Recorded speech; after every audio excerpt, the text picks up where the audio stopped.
Shalom, shalom, shalom. I want to give all glory, honor, and praises to Yahweh, Bahashem, Yahushai, Bahashem, Rakak Wadash. Double honors to the elders and apostles of Great Millstone. Peace, blessing, and salutations to the hopeful elect scattered abroad, teaching His word in truth and sincerity. I'm back with another lesson through the spirit and power of Yahweh, Bahashem, Yahushai. And this is going to be on the wicked only triumphing but for a little. Right? The wicked only going to triumph for a little bit. Right, so we see that, on this earth right now, wicked people, they prosper. They get a lot of money. They have big houses. But once this kingdom is destroyed, they're going to be destroyed with it. And that's why the scriptures tell us not to lay up treasures on this earth. Because everything that you accumulate on this earth, if it's not of Yahweh Bashim Shai, it's going to cease. Right? It's going to be taken away with the world. That's why we got to build up spiritual treasures that are going to transcend this kingdom. Right? So let's go to Job 20:4. It says, knowest thou not this of old, since man was placed upon the earth, that the triumphing of the wicked is short, and the joy of the hypocrite but for a moment. Right? So you see these hypocrites, right? These wicked people that rule the earth. They're only going to rule for so long. They've been ruling for centuries, and they've been putting wickedness on the earth, right?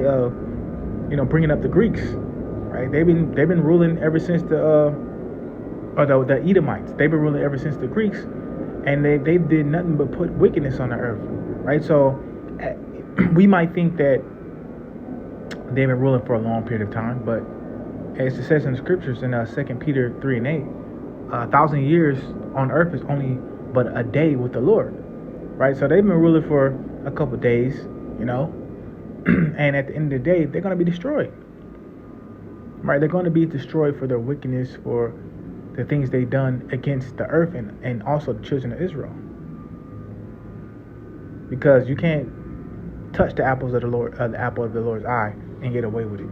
But also you're destroying the earth, man. You're putting wickedness on the earth. You're destroying the trees. You're destroying the water, the air, the food. Right? The Lord is going to destroy Esau, Edom for that, man. It says, though his excellency mount up to the heavens and his head reach unto the clouds, yet he shall perish forever like his own dung.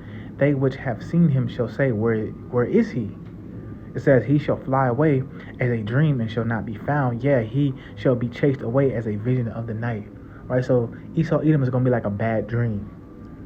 Like you were in a crazy dream and everything was getting intense and crazy, and you were in a bad space, and then you wake up and then it's over. You like, oh damn, that was just a dream.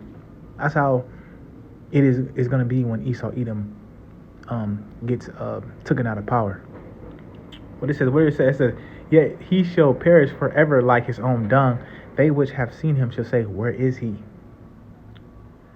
He shall fly away as a dream and shall not be found. Yeah, he shall be chased away as a vision of the night. Now let me get Isaiah, the 14th chapter. That it pretty much echoes that same sentiment.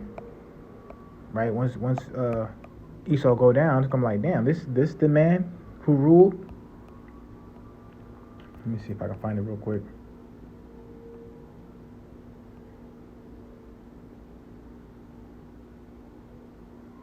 All right, let's start at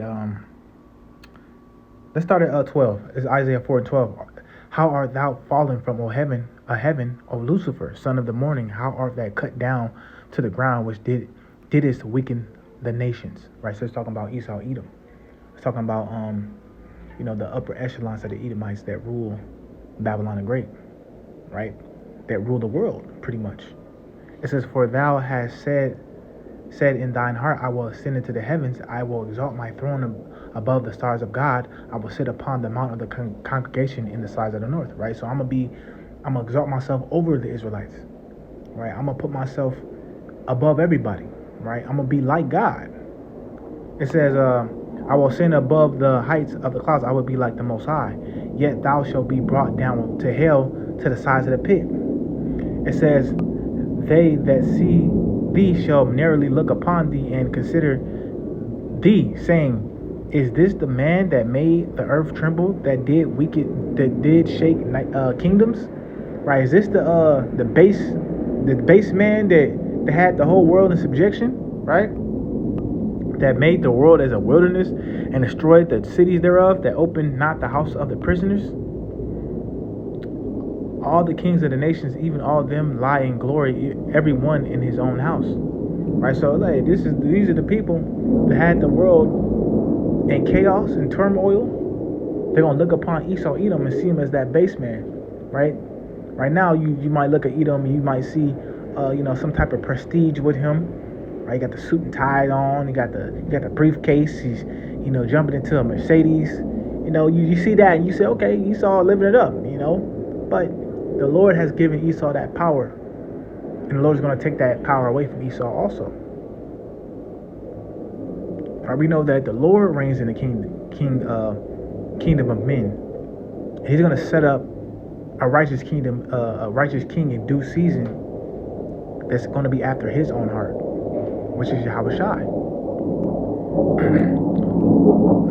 Let's see. I'm going to go back to Job now. Let's see, let's go to Job again. It's over here.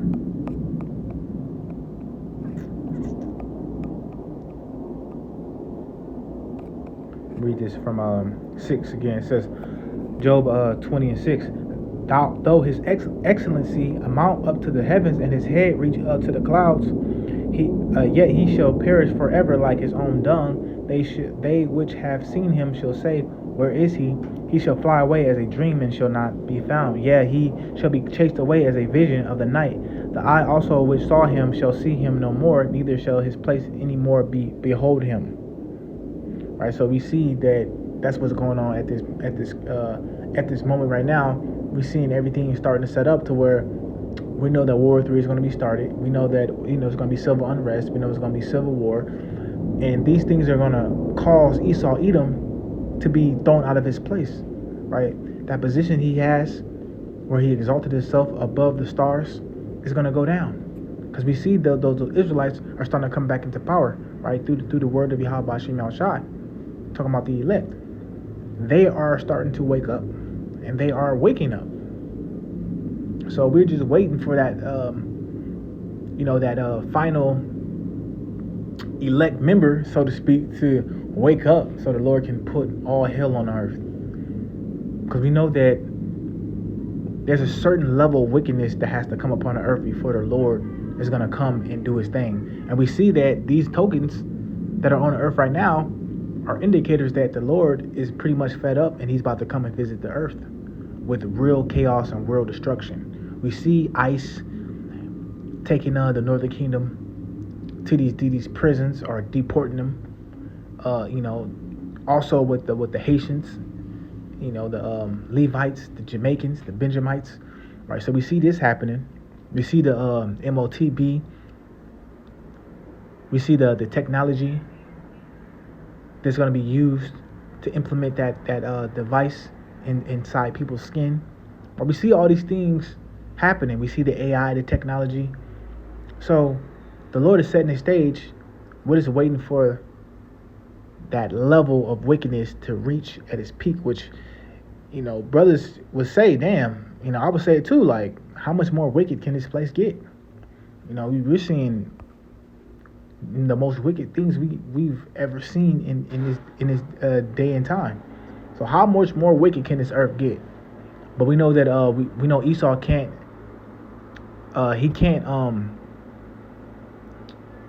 there's a scripture, let me get the scripture real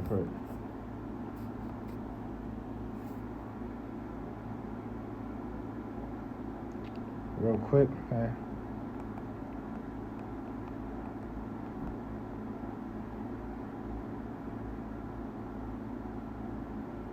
This is Job 14 and 5. It says, seeing his days are determined, the number of his months are with thee. Thou hast appointed his bounds that he cannot pass. Right? So Lord set out a specific time frame where he's going to come and smite Edom, where he's going to destroy Edom's structure. Right? So we know that there's a certain bounds that he cannot pass. right? So once it reach a peak, the Lord's not gonna let it go on after that. From there, it's gonna be just all hell, chaos, and destruction on the earth. And that's why we're telling Jake, hey, get ready before that day comes, because the day is coming, and we can see it. As those watchmen, we see it coming on the earth. So instead of being in your folly, being in that spirit of mirth, the spirit of feasting, how about you get in the spirit that this kingdom is going to be destroyed, and nothing you get on this side is going to be worth being destroyed in that the thermal lake of fire. The thermonuclear arsenal that's going to be shot over here by these different countries, right? So the prospering of the wicked is only for a short period of time. You have to have that spirit of that delayed gratification, knowing that I'll get the kingdom later on, right? The kingdom is going to come, but let me focus on Yahweh B'Shem Yahushai and his righteousness. It says, seek thee the kingdom of heaven, and all these things shall be added unto you. Right? That's the first thing you need to be seeking in these last days. And then when everything is destroyed here, you'll have a place in the kingdom of heaven, wherein dwelleth righteousness. And that's what we want as a people, as the Israelites. That's what you should want if you're an Israelite.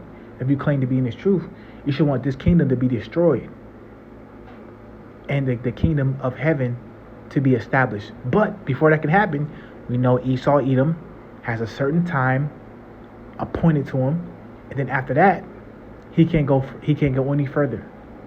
So we got to understand those things must happen first. Let's go to second. Let's go to Ecclesiastes first. It's Ecclesiastes 9:11. Envy not the glory of a sinner, for thou knowest not what shall be his end.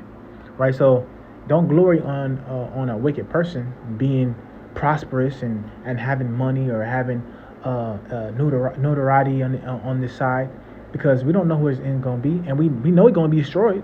We know he's not gonna get the kingdom of heaven. Right. And that's the most important part, right? To get the kingdom. It says, delight not in the thing that the ungodly have pleasure in, but remember they shall not go unpunished unto their grave. Right, so it's a great destruction. It's a great humbling that the wicked is going to have to go through. That's why we humble ourselves now, so the Lord can exalt us. Because we know that the Lord, he gives more grace to the humble, but he's going to destroy the wicked.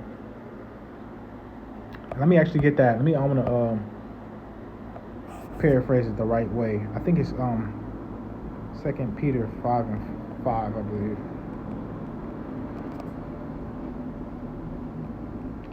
Is it 2 Peter? Might be 1 Peter.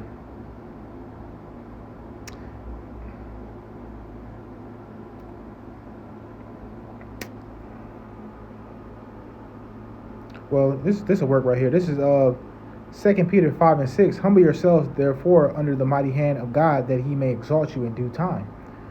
Right? So the Lord will exalt you in due time. Right? But you got to be humble on this side. Let's go to James. That's what wicked people don't want to do, man. That's the scripture I wanted. James 4:6.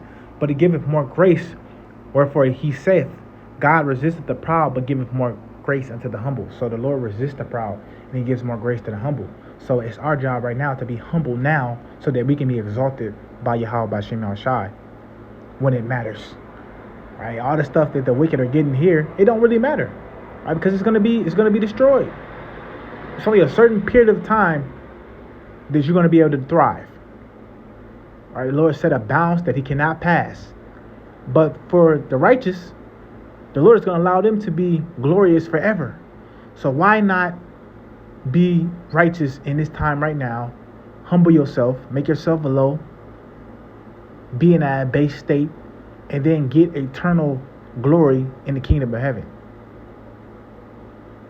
Right? It takes that mental fortitude to be able to deal with the things on this earth. The scriptures talk about taking that narrow road, right, which is difficulty, but at the end of the day, it's gonna bring forth a glorious a righteous lifestyle, man, where you can live beautifully forever. Why not take that, man? Why not take the kingdom of heaven? The immortal bodies. Hey, you gotta have the spirit too, man. The Lord has to have that spirit on you to be able to take that road, man. And Lord willingly, the hopeful elect, we endure until the very end. And also we can get what we are seeking for, which is the kingdom. Let me get that. What do you say? Israel has not attained what he is seeking for, but the election have attained it, and the rest were blinded. All right, so we're looking for the kingdom of heaven, man. 2 Esdras 4:26, it says, Then answered he me and said, The more thou searchest, the more thou shalt marvel, for the world has hastened fast to pass away. It cannot comprehend the things that are promised to the righteous in time to come, for this world is full of unrighteousness and infirmities, right? So we see this world is ran by the wicked, and we know that it's in Job 9:24. It says the earth is given into the hands of the wicked. So we know this whole earth is going to be under the vibration of wickedness. It says, But as concerning the things whereof thou asked me, I will tell thee, for the evil is sown, but the destruction thereof is not yet come. Right, so the evil is sown in the world, and you see these fruits of wickedness all over the earth. Right, and those fruits, those trees of wickedness are going to get plucked up soon.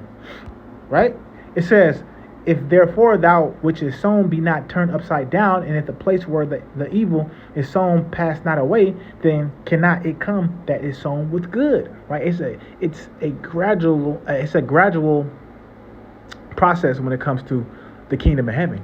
Right, you have to first go to the carnal, or the wickedness of the earth, getting more wickeder until it reaches a certain point, and then it's going to be destroyed, and then a new kingdom which is sown in righteousness is going to come upon the earth. So we have to see that it's a process, man. Right? It was a process this whole time to get to the kingdom of heaven. The scriptures talk about when Adam and Eve ate the fruit. It says they would know good and evil. Right? So we have to understand evil to appreciate the good, so that when the kingdom of heaven comes in, and we're going to rule with righteousness, and we have the law, statutes, commandments to govern the world by. Right, so everything is working, perfectly in the way that the Lord set it up. We just got to trust the process. It says, "For the grain of evil seed have been sown in the heart of Adam from the beginning, and how much ungodliness have it brought up unto this time." Right. So, right, you see a lot of wickedness has proceeded, from the earth, from Adam. Right, a lot of wickedness, but guess what? Just like a lot of wickedness proceeded out of Adam, out of that second man, that what does it call him? A living soul, or a quickening spirit. Slakia, a quickening spirit is going to come forth righteousness. It says, how much ungodliness hath brought up unto this time, and how much shall it bring forth until the time of threshing comes? It says, for the grain of evil seed hath been sown in the heart of Adam from the beginning, and how much ungodliness have it brought up until this time, and how much shall it bring forth until the time of the threshing coming. Right, so in that time it's saying it's going to even be more wickedness. Right, it's much more wickedness that has to be put on the earth at that time. And in this time we're seeing the other level of wickedness. Right, just like in the days of Noah, the thoughts of the sons of men were just evil continually, and that's the same feelings and the same sentiment that's on the earth right now, right? But it's even more wickeder, because the devices people have, the leniency, the liberty to be wicked, it's at an all-time high. Let me see if I can find the scripture real quick. I believe it's 2 Esdras 5.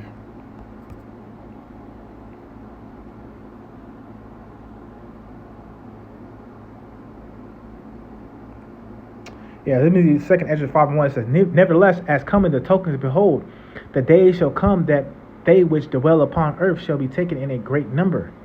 And the way of truth shall be hidden, and the land shall be barren of faith. Right?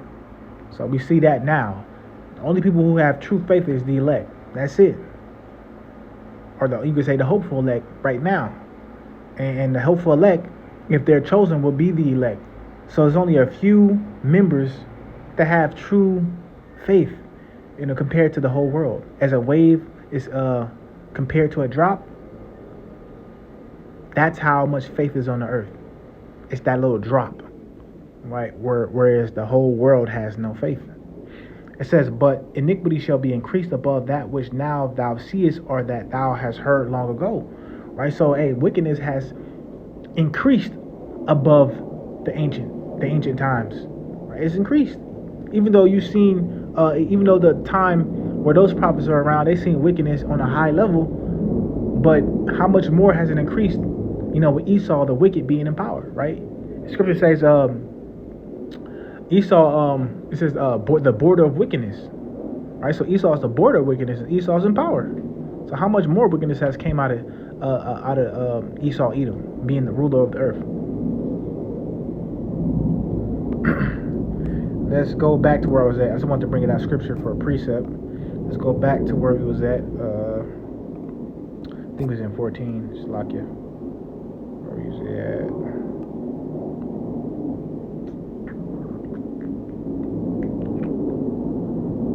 He's right here.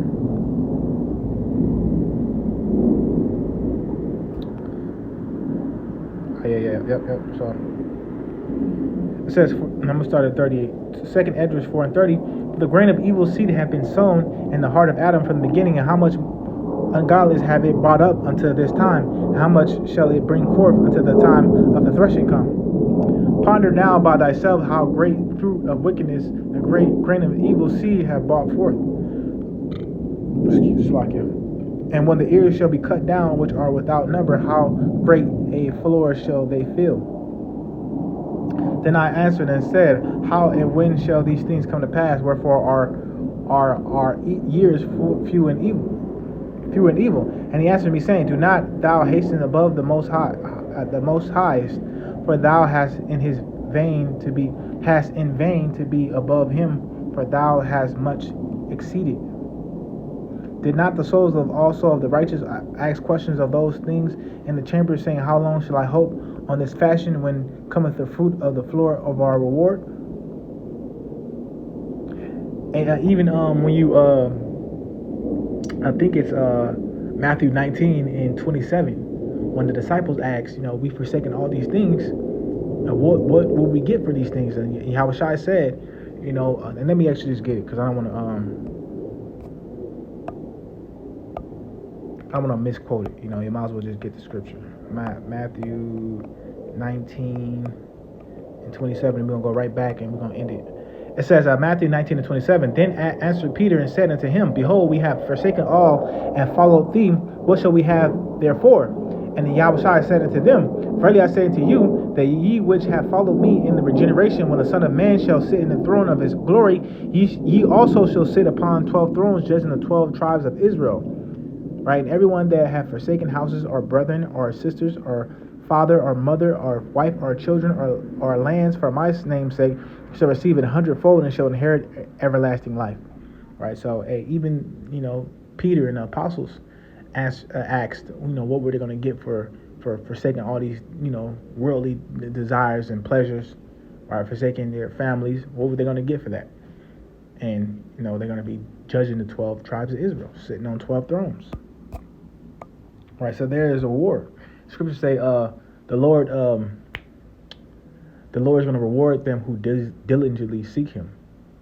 So we have to, we just got to seek Him diligently, and the Lord is going to give us what we're looking for. Second Esdras 4 and 36, and unto these things Ariel the archangel gave them an answer, and said, even when the number of seas is filled in you, for he have weighed the world in the balance. But it says, but measure hath he measured the times, and by number hath he numbered the times, and he doth not move nor store them until the said measure be fulfilled. Right. So like we said, the Lord has a certain appointed time, right? An hour, a day, where he's appointed to men on the earth, right? Esau, Edom, and then after that time is up, they can't go past those bounds, right? So we're seeing that the Lord is getting ready to really put hell on Esau, Edom, right? In this on this country, this empire, Babylon the Great, right? That fourth beast, right? So we got to understand that, and this world is going to be wicked, and people who are a part of the world, they're going to thrive. It says the world is going to love its own, but because you're not of the world is going to hate you. So we can't be too concerned about the wicked triumphing in this time, because it's for them to triumph. But what we're doing is we're storing our riches for the kingdom of heaven, so that when an eternal righteous kingdom come upon the earth, we'll be able to thrive forever, right? A perpetual reign of righteousness. So that's what we're waiting for, right? So we can't envy the wicked and what they're, and what they get on the side. We just got to stay down for Yahweh Shem Shai, and Lord willingly, if we endure to the end, we're going to see that reward, right? So with that, I'm going to give all glory, honor, and praises to Yahweh, Bahashem Yahushai, Bahashem HaKakodash. Until next time, Lord willingly, Shalom.